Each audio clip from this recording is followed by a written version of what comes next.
हे भगवान, ये प्यार काहे बने कि दुनिया वाला देख के जरेला और ये प्यार के छीन लेला।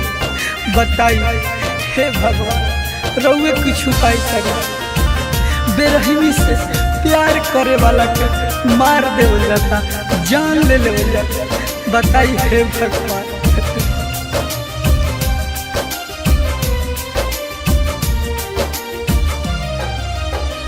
प्यार कइल का हवे गुनाह हो, सबके चाहेला बाबे वैसन राह हो।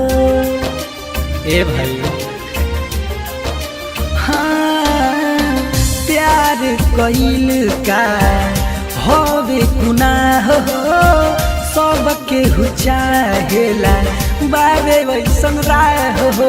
हंसत खेलत दुनिया के जारल गइल, हंसत खेलत दुनिया के जारल गइल। दूगो प्यार करे वाला के मारल गइल, दूगो प्यार करे वाला के मारल गइल।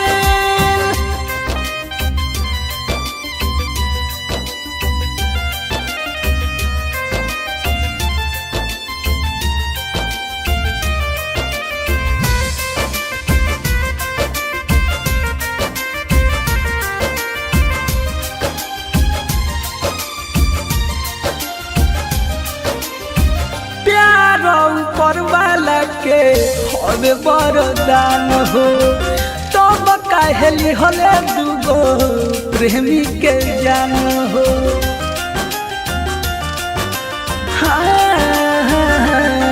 रोवेली बिलखी बिलखी हो, आँख भर जाता आंसू देखी हो। जियते जी करे जवा के काढ़ल गइल, जियते जी करे जवा के काढ़ल गइल। दूगो प्यार करे वाला के मारल गइल, दूगो प्यार करे वाला के मारल गइल।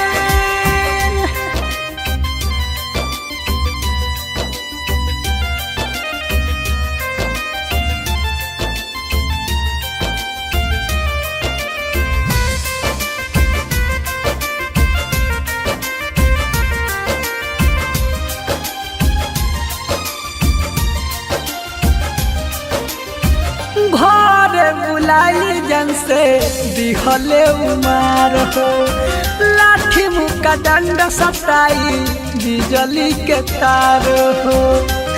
ए भाई बड़ी बेरहम से मरला से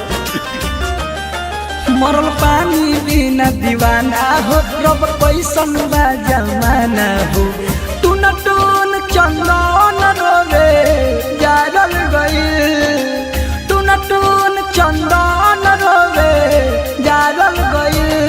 दूगो प्यार करे वाला के मारल गइल, दूगो प्यार करे वाला के